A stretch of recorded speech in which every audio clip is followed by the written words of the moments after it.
Welcome to Fenn.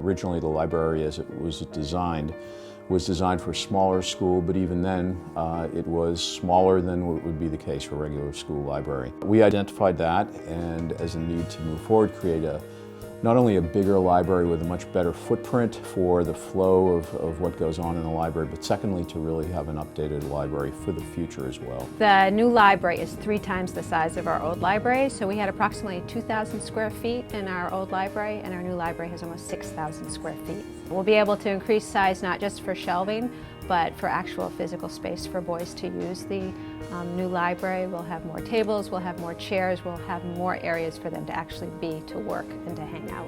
The library will provide us with tremendous flexibility for how we want to deliver our lessons and put boys in a position where they can collaborate and create.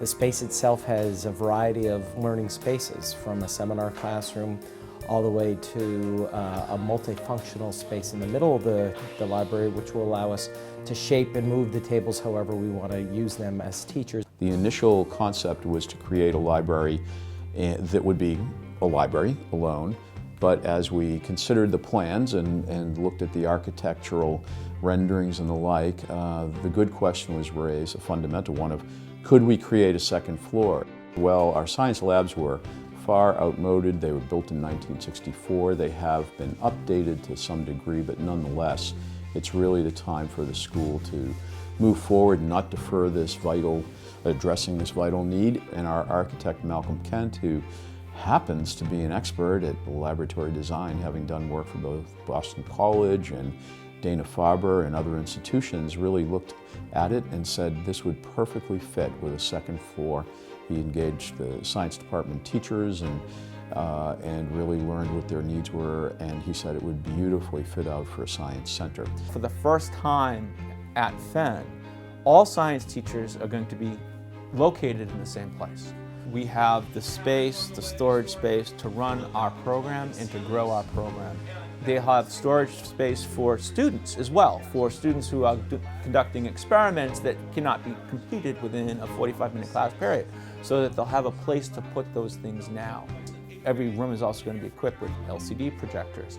There's going to be wireless capability and so forth, so kids can project results of their labs and experiments for everybody to see as well. The new library space, as well as the commons outside in the science space upstairs, will also help us because it'll allow us to take advantage of the best of mobile technology.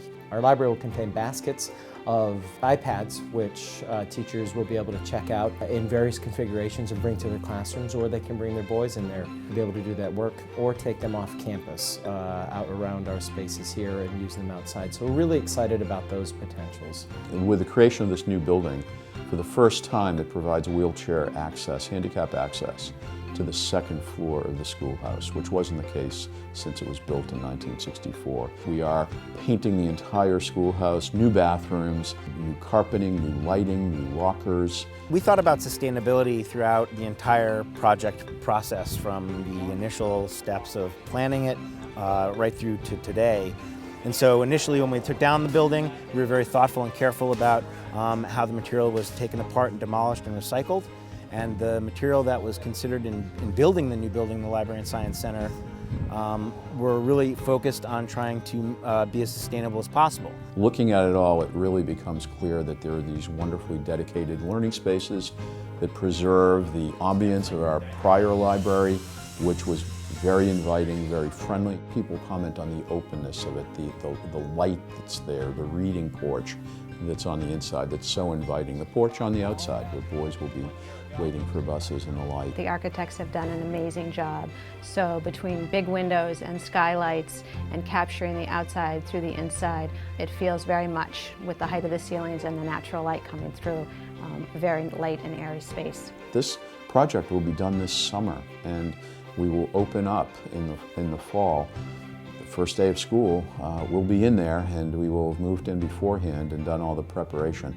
To all of you who have supported the school during this campaign and the school throughout the years, thank you, thank you, thank you. From the bottom of our hearts, to all the donors, to future donors, we could not do what we do for Venn Boys without your support, so thank you. Thank you, thank you, thank you for the vision of putting this facility together, the hard work, the donations. You can see it on all of the faculty's faces. You can see it in the boys' excitement and energy as they come in. This is a really special moment for Fenn. To all of those who have been part of the campaign, we are deeply grateful and always will be.